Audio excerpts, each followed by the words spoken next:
Hey, good morning, church. I'm so grateful that each and every one of you is here today. Friends, I'm Gina Hendrickson. I'm the lead pastor here at First Methodist Church of Moorestown. And again, I am grateful that you have come here this morning. We have members of our church. We have members from the community. We have members from other congregations and other local agencies that are here. We're grateful to be here at our second annual health fair. So we're grateful for that. And I also want to give a special shout out to all of you who are also virtually with us and experiencing our health fair and the plenary session online. We're grateful that you are here as well. Please remember, we're also going to be recording the plenary session, so that will be posted on our website, on our Facebook page. So again, you can have a great opportunity to see and connect. Here at FMC of Moorestown, we have a vision that God has placed upon our hearts. It's kind of a three-pronged way of being and thinking and moving ever forward. First is being relevant to the community. How is God calling us to be relevant and impact the community? And the second is impacting all generations. And then finally, embodying radical acceptance of all. So again, this health fair is one way that we hope to make an impact in the community. There are workshops that are indeed for all generations. And again, we're grateful that you are here. So friends, it's also my privilege and honor to introduce our plenary speaker. The Reverend Dr. Rich Hendrickson is a ordained elder in the United Methodist Church. He has served many churches with excellence. His doctoral program was in unleashing creativity. And today he's going to be sharing with us a powerful word about wellness and whole being. So I'm grateful for that. He's retired and is connected now to FMC, and he also, I think, is one of the most handsome Methodist pastors around, as he is also indeed my husband. So, so friends, could you please warmly welcome our speaker, the Reverend Dr. Rich Hendrickson.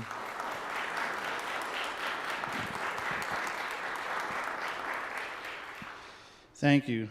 And I would, oh, this is the wrong mic. Here, I'll give you this one. I've been retired for about a year and a half, and I would put retired in quotes.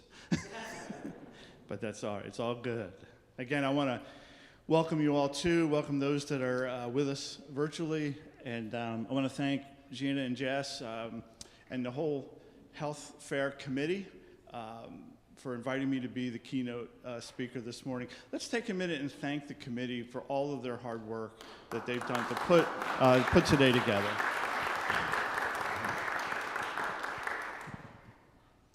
You're going to get to know me a little bit more as I share the plenary this morning, and I want to ease any concerns you have. I've worked really hard to make sure that there are no, whoa, that's way too much information moments in our time together.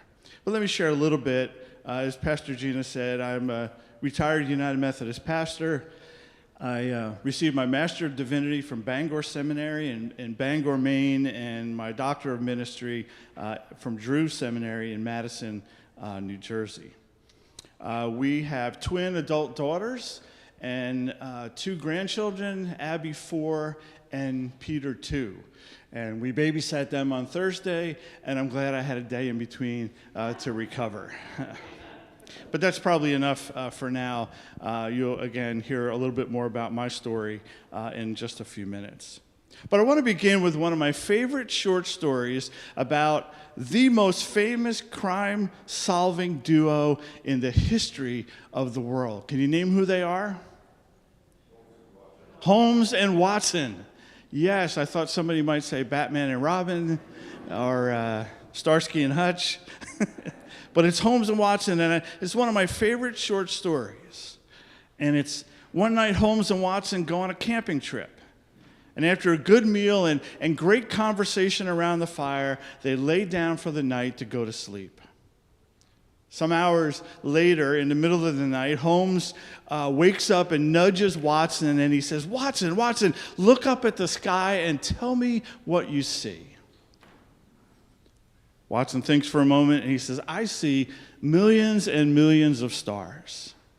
Well, Holmes says, what does that tell you? And Watson ponders for a minute and says, well, Astronomically, it tells me that there are millions of galaxies and potentially billions of stars and planets.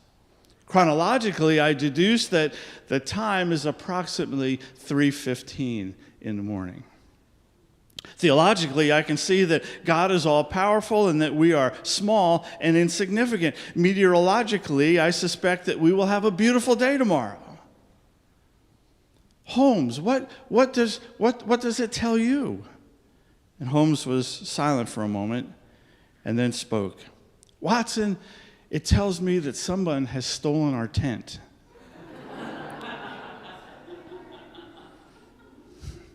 I like this story because it reminds me that sometimes the answers to life's questions can be fairly straightforward and not too complicated or complex. It doesn't mean those answers are easy, but I'm getting a little bit ahead of myself in our time together.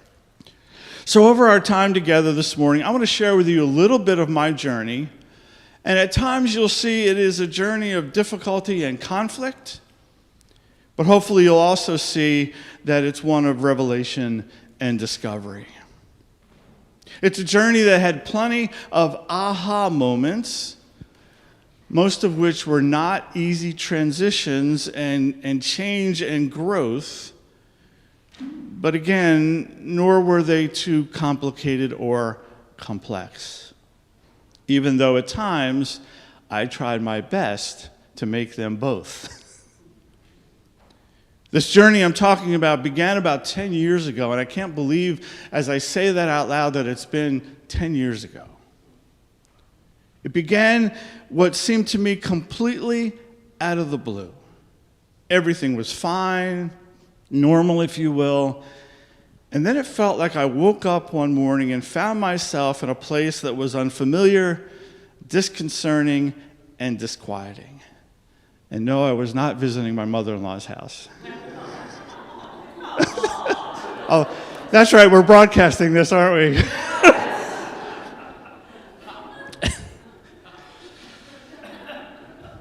It also wasn't that I woke up in some far-off exotic country where I had never been before and didn't speak the language. Although thinking back on that time, that might actually be a fairly accurate description, except for the exotic part.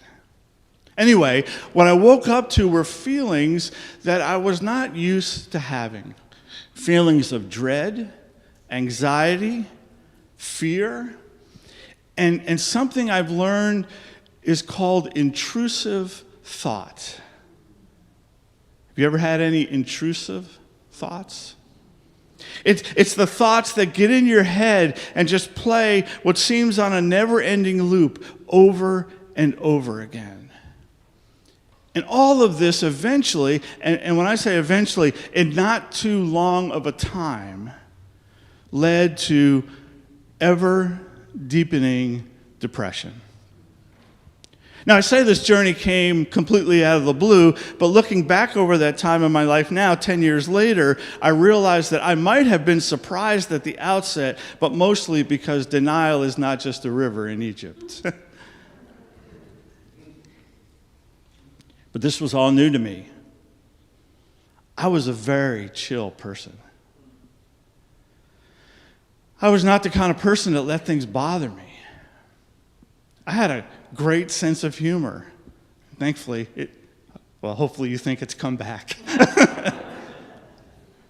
I was definitely a half-full kind of person. I went through coach training, and in the midst of coach training, we took this test, and what the test evaluated was, where did you go when things were normal, and then where did you go when stress was the order of the day?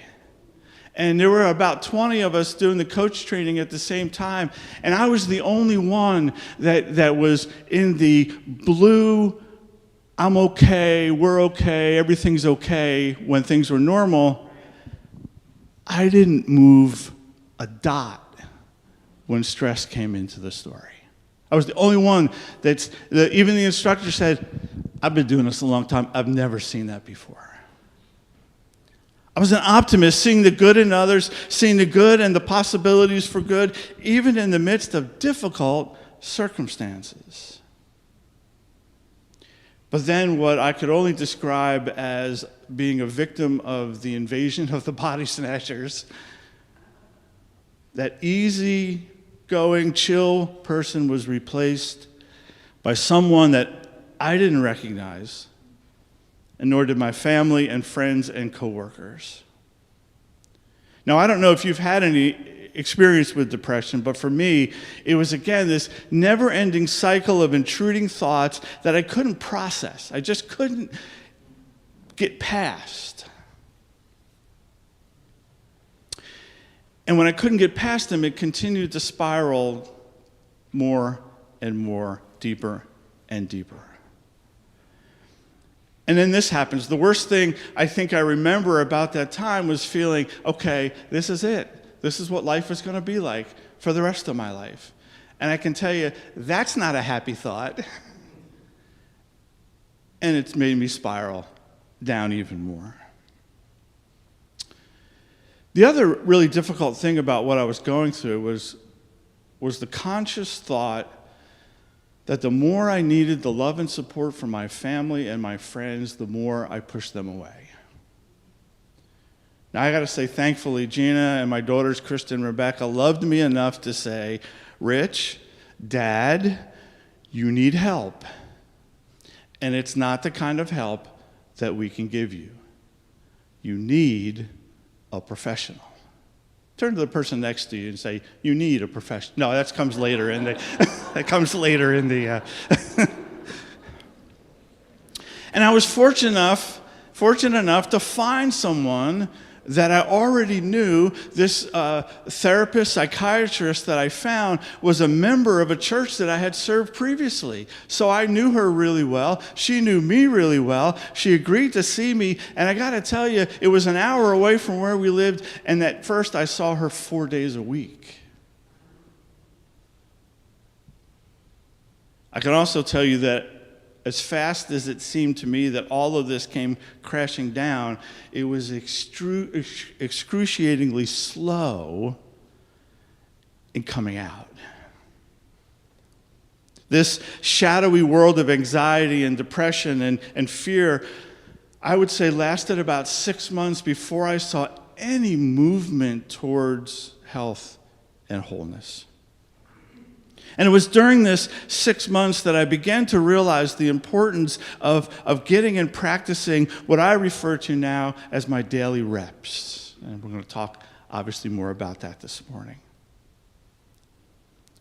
And the turning point from hopelessness to a light beginning to flick way off in the distance came in a conversation with my therapist, and it came most profoundly in the form of 2 sayings that I believe were gifts from God and the beginning towards the journey out of this pit of despair. And the first saying was this, and I use it all the time now. Don't let what you can't do keep you from doing what you can do. Let me say that again.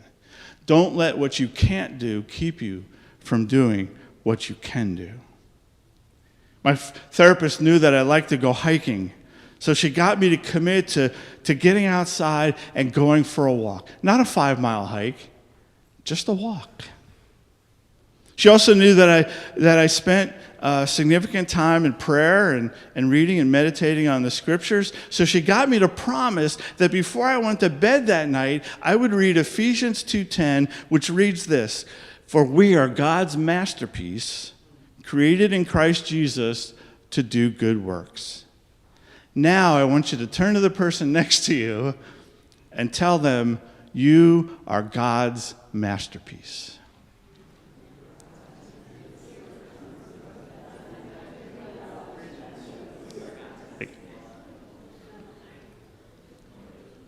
I'm going to now turn to the person next to you and say it like you mean it. Yeah, you have to do that.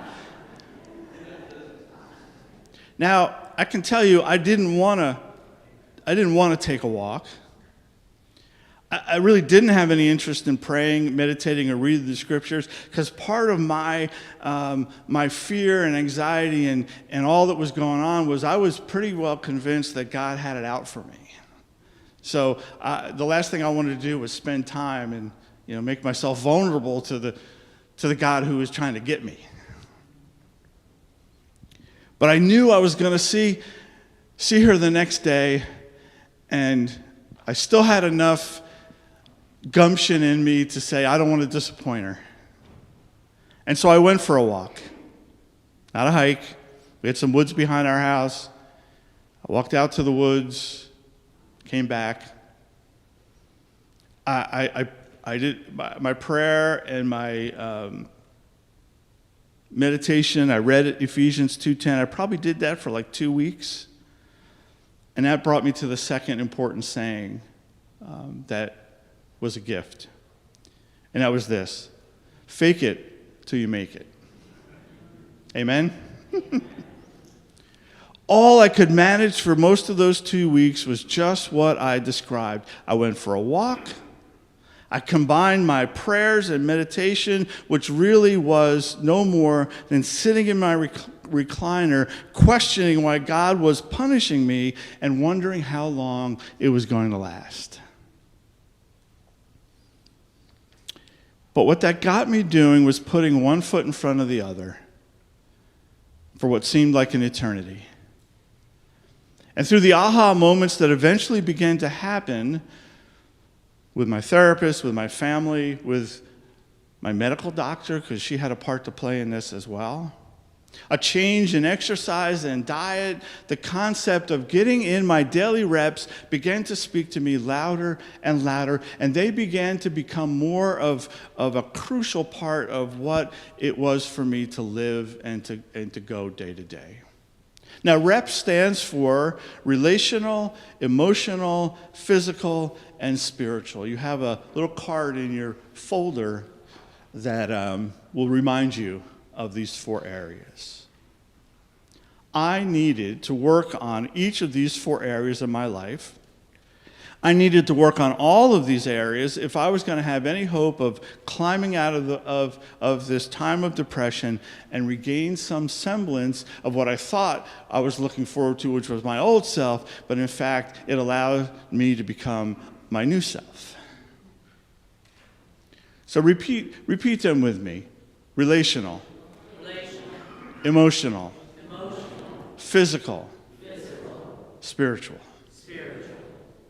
And I want to take the rest of our time together in the plenary to share with you the importance of each of these areas, how they're interconnected, because they are not silos, and how some concrete practices we can use to make sure that we are indeed getting in our daily reps.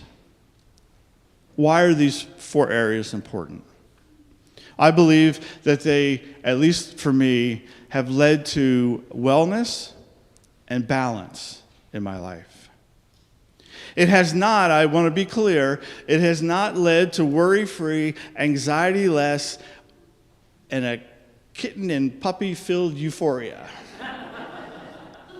For me, it would be a puppy. For you, it might be a kitten. But the full integration of relational, emotional, physical, and spiritual practices has led to a quality of life that in fact has renewed my life and renewed my spirit, renewed my relationships, renewed my emotional well-being, renewed my physical health, and renewed my spiritual health. It has, in the words of the psalmist, it has raised me up out of the miry clay and placed my feet on solid ground. And while each area contributes to a sense of wellness or quality of life, each area also affects and impacts and overlaps the others. At times, there may be 1 or 2 that are more prominent than the others. But I would encourage you not to ignore any of the 4 for any length of time, because it will make a difference. So let's look at each one a little closer and see if we can't maybe learn some new things or strengthen some habits that we know are important to use, but we've lost sight of them, or even discard behaviors that are detrimental to our wellness and to our being. Let's start in order with relational. Think for a moment, what does relational wellness look like for you? Just think about that for a moment. What does relational wellness look like for you? And then anybody that wants, just call out a word or two. Giving others space to grow. Giving others space to grow. Amen. Laughter and play. Laughter and play. Staying connected. Peace. Thank you. Giving love and receiving love. Leaving behind codependency. Amen. All right, here's I won't say fancy definition, but here's what I got from somebody else. Relational wellness refers to our ability to interact successfully in our world. Interact successfully with our family, friends, coworkers, neighbors, fellow church, synagogue, mosque, or temple members, and even strangers. This means learning good communication skills, developing connection and intimacy with others, and creating a support network of family and friends. Sound good? Relational wellness includes showing respect for others, but it also means showing respect for yourself. It can include contributing to your community and to the world around you as you build a sense of belonging, or as someone once said, as you begin to bloom where you're planted. But here's a place where the relational, emotional, and spiritual overlap, and it comes from scriptures. When asked which was the greatest commandment, Jesus answered, love the Lord your God with all your heart, mind, soul, and strength. And then he went on and said, love your neighbor as yourself. Do you hear all the relational and emotional and spiritual pieces in that short answer? Love God, love your neighbor, love yourself. So here are some concrete ways I have found that work for me in the area of relational wellness. The first is cultivate healthy relationships. If you have relationships with unhealthy people and you spend a lot of time with them, be careful. It will rub off. Cultivate healthy relationships. And then I would add, cultivate healthy relationships with God, with your neighbor, and with yourself. These next two kind of go along hand in hand. Get involved and contribute to your community. Whatever that community might be. Now, I named a few minutes ago church, synagogue, mosque, and temple. But maybe that's not who you are. Maybe contributing to your community looks more like joining a fire department or first aid squad, getting involved in Kiwanis or Rotary or scouting or book clubs or volunteering at the library or Red Cross or coaching Little League. Whatever it might be. Get involved in something that feeds your soul and contribute to your community. And here's one that is absolutely critical. At least it was for me. Communicate your thoughts, feelings, and ideas.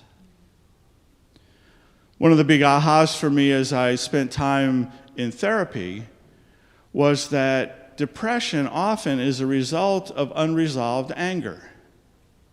And that was definitely true for me. And I'll just share quickly, I had applied for a position that I really wanted. I didn't get it. Now looking back, I thank God I didn't get it, but not at the time. I really wanted it. And here was the kicker. The person who got it became my immediate supervisor. And the first day he started on the job, he came into my office, closed the door, and said, Rich, I'm going to rely on you because I don't have a clue how to do this job.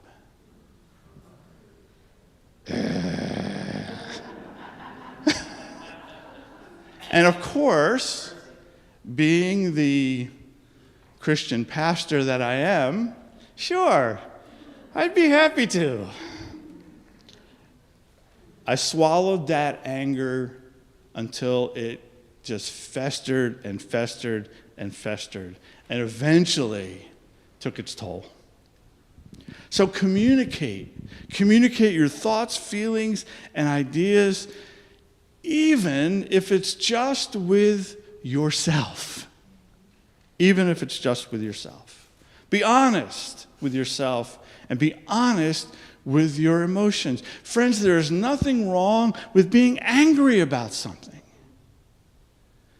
But process that anger. Deal with that anger. Don't swallow it. Don't push it down. Don't allow it to remain festering in your life. And that, of course, leads to emotional wellness. Emotional wellness is a dynamic state that fluctuates frequently from day to day. Now, how would you say that if you weren't being paid by the word? Emotional wellness. What does that mean to you? What does that look like?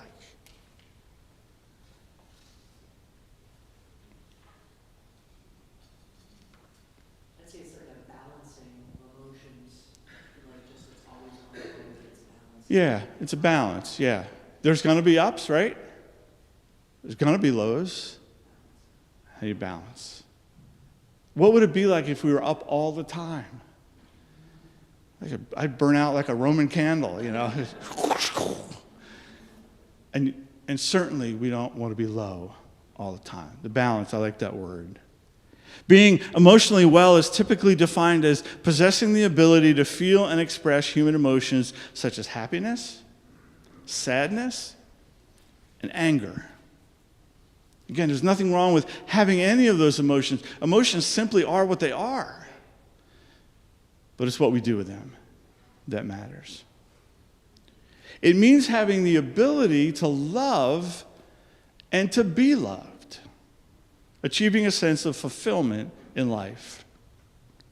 Emotional wellness encompasses optimism, self-esteem, self-acceptance, and the ability to share our feelings. So here are some tips for optimal emotional wellness. Tune into your thoughts and your feelings. Embrace them. And don't push them aside to the point where you know they're going to come back and visit you later. Cultivate an optimistic attitude. Seek and provide support. Seek and provide help. Practice stress management techniques. Gritting your teeth and growling is not a stress management technique, by the way. Perhaps prayer, meditation, music, devotional reading, journaling, and there's much more than that. Practice stress management techniques. Here's a big one. Accept and forgive yourself. Accept and forgive yourself. All right, let's go to physical. I'm going to check our time. How we doing? We're doing good. Next, I want to talk about this physical dimension, and I have actually in my notes, nothing to see here. Let's just move along to the next one because, we don't want to talk about physical. Stop staring. Physical wellness encompasses a variety of healthy behaviors, including adequate exercise, proper nutrition, abstaining from harmful habits. So let's say that again. Somebody say amen after each one. Adequate exercise, amen. Proper nutrition, amen. And abstaining from harmful habits. It also means learning about and identifying symptoms of disease, getting regular medical checkups, and protecting yourself from injuries and harm. So here's some tips for optimal physical wellness. Exercise, how often? Daily. I was creating a similar list for my therapist because she walked me through these things, and instead of exercise daily, I wrote down exercise weekly. She's like, no. And by the way, you spelled weekly wrong.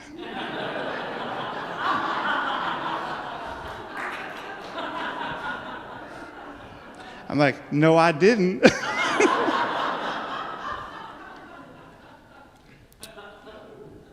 And now you know why I was seeing her 4 days a week. So exercise daily. Get adequate rest. Oh, that's so important. Get adequate rest. Learn to recognize signs that your body is giving off that things aren't right.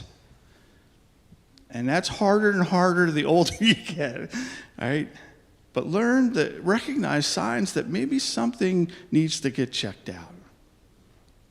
Eat a variety of healthy foods. And then I needed to add this part, just not all at once. But eat healthy foods. Control your meal portions. That's one I constantly have to work on. If you smoke, stop. Just stop. Get the help you need to stop. If you struggle with alcohol and drug abuse, get help and support so you can quit and stay sober.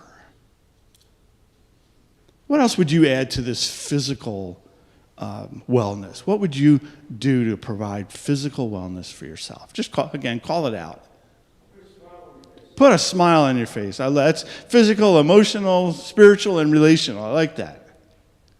What else? Stretching. Yeah.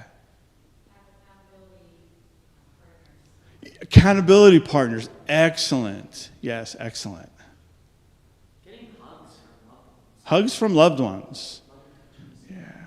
We have, as I said before, Abby's 4 and Peter's 2. And Abby's a COVID baby.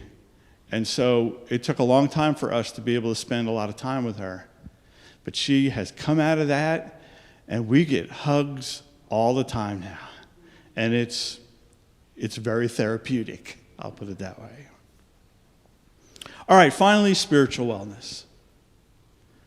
Spiritual wellness involves possessing a set of guiding beliefs, principles, or values, ones that give direction and purpose and meaning to our lives. It can encompass a high level of faith, but also hope and commitment. Commitment to living out those beliefs, again, that provide a sense of meaning and purpose. Spiritual wellness is also a willingness, I think, to seek meaning and purpose in our existence. Why are we here? What are we all about? How can we leave our impact on those that we love and the world around us?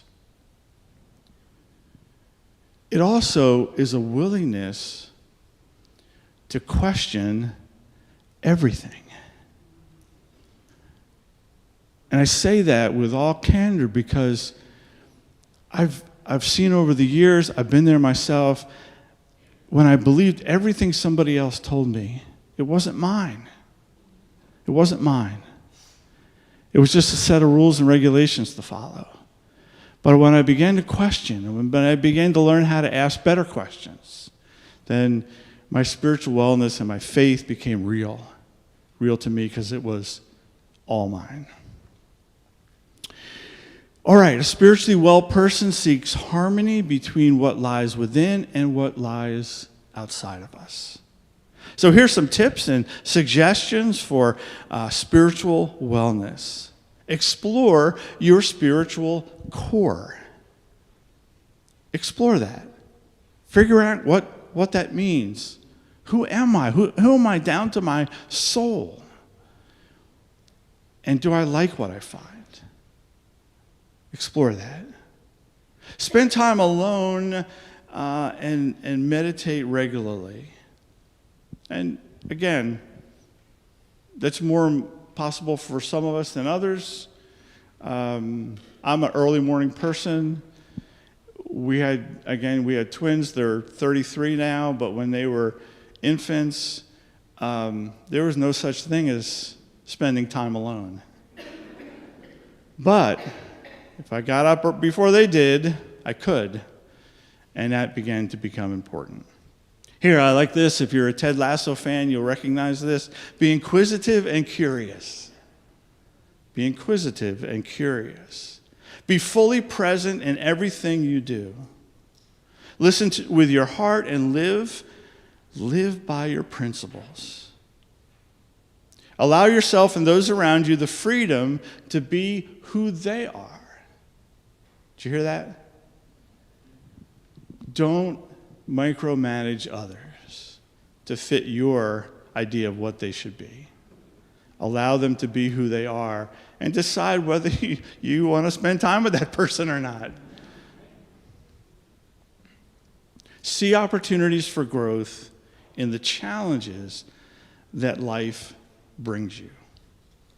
See opportunities for growth in the challenges that life brings you. I can tell you the challenge of going through a season of depression, and overall I would say it lasted for about a year. I didn't see it in the midst of it, but again, looking back, I could see that was probably one of the most important times of growth in my life for the reasons I'm sharing with you this morning. So getting in my daily reps began for me as a means to recover from a difficult time in my life, but I got to tell you, they continue today as the primary means by which I experience wellness, balance, and yes, I would say even happiness and fulfillment and satisfaction. I try to work on them in some measure every day. I don't always succeed. But when I come up short, I don't dwell on my failures. Repeat after me. Don't dwell on your failures.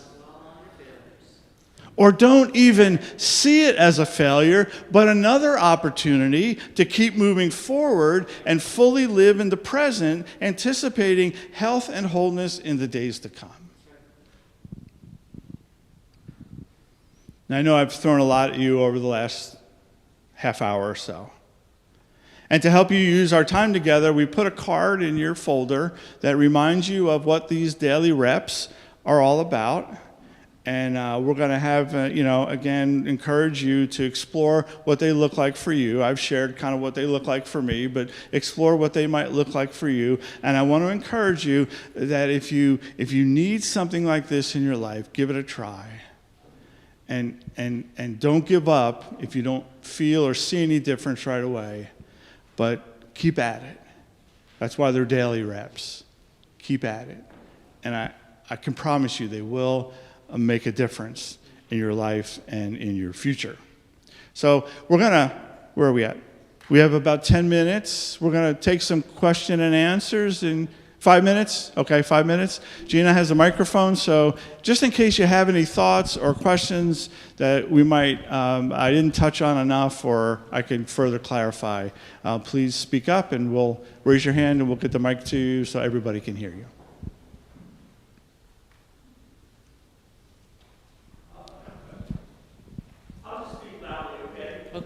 Well, we want to get it on the streaming, Ken. So if you could.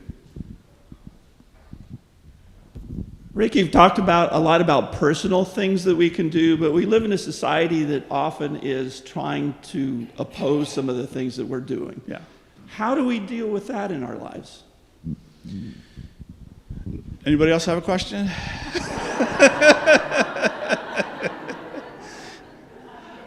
Ken, that's a great question. And when I retired from St. Paul's Methodist Church in Ocean Grove, and it was actually my home church that I grew up in, so I knew a lot of people. And one of the things we began to do, some of the stuff on this list, was to do it together. We started a Wednesday afternoon walking group. And we all had T-shirts with the church name on it, so people knew who we were. We just started to people with the same kind of desire, like-mindedness, the same needs. We began to talk and come together and do some things corporately, which to me strengthened my personal adventure into this. But also to not be afraid, and I don't overdo it, I don't think, but I've shared this story of this time of depression in my life in a number of different settings. Always, without exception, people have come up to me afterwards and said, "Oh, thank God, I thought I was the only one." And then we have a conversation, or in a case of a few parishioners I've had, we've done some important journeying together ourselves. So, and that's a short answer, Ken, to your question, but I think getting together with people who want to do those same things is a start. Thanks.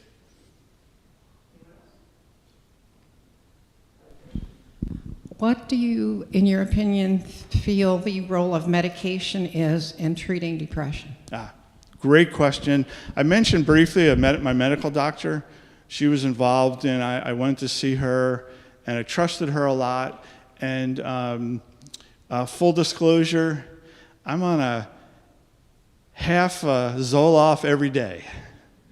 And my psychiatrist said, that's not even a clinical dose. But it worked. And because what my medical doctor helped me realize was, I was about 55, 56 when I was kind of going through this. There were some physiological things that were happening that I needed help addressing. And this little, and there's, again, thank God there's no side effects. There's, nothing except the side effect of it works. So some medication for some is extremely important in breaking the things that keep people down in depressive states. Yeah. I think the gentleman up here had a question, and then that probably will be our last one.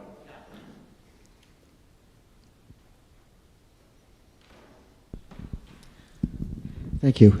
You mentioned that part of being well is getting enough rest. So as we get older, our sleeping cycles or habits or ability to sleep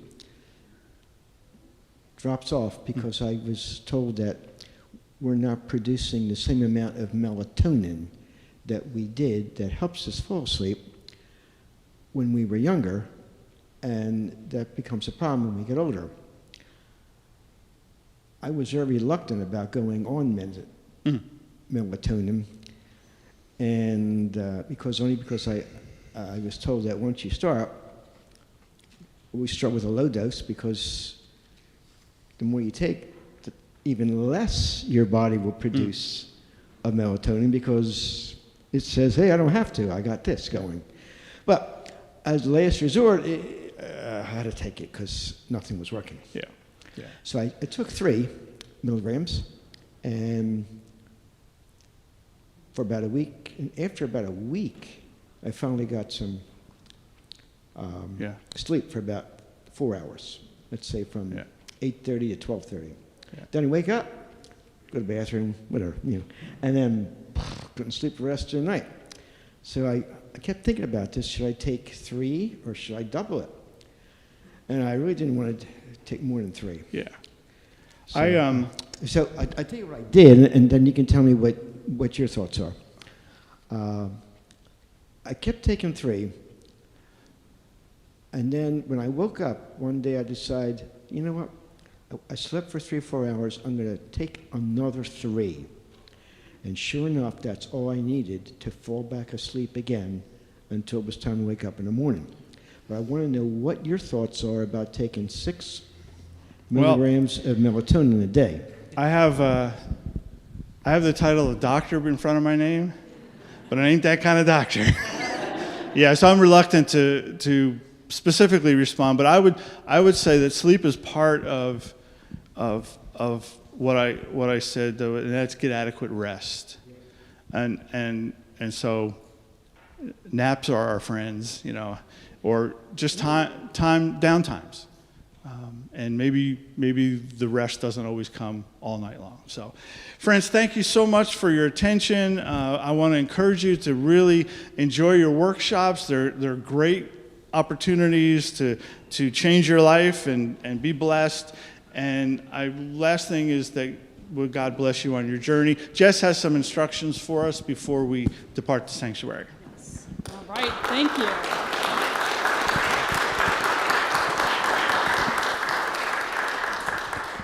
All right, good morning, everyone. My name is Jessica Campbell. I am the associate pastor here.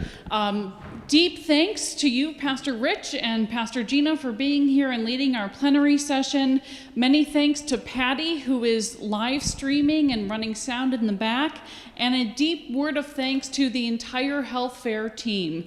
We've been working at this for many, many weeks, so grateful for all of you. And thank you for coming and supporting our Sanket Ever Health Fair.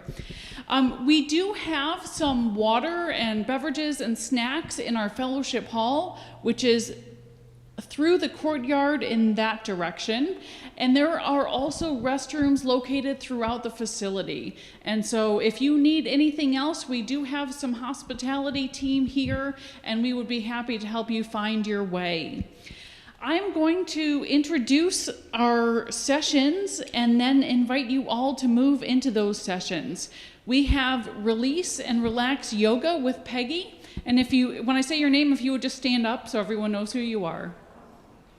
So we have Release and Relax with Peggy. We have Dietitians Define Healthy Eating with Katie and Amanda.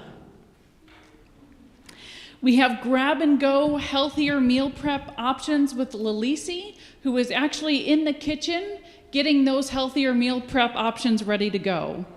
We have Wellness Begins With You, Healthy Coaching and Intuitive Eating with Kathleen and Kathy. They were just here, they must have snuck out. All right. We have Caring for Our Faithful Friends with Robin, and that is only going to be offered in the first session. So if you're interested in that one, please attend it in the first session and move your Sanket choice to session number 2. We have Spiritual Health with Tom Culp. Advances in Our Understanding of Mental Health, What Has Changed with Cheryl, who must have also just stepped out.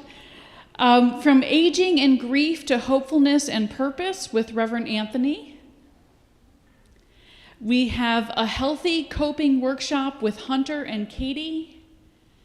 I think they've also stepped out, sorry. And Intro to Nasal Naloxone with Gunjan and Brian. And tell me your name again, was it?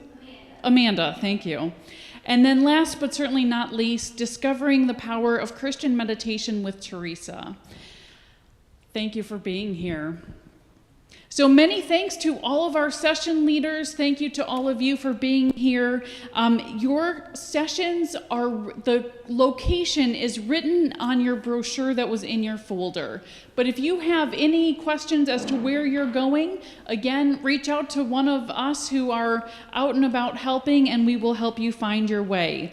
So if you want to make your way to your first session right now, and then at the end of the day, there is a survey if you'd like to complete that.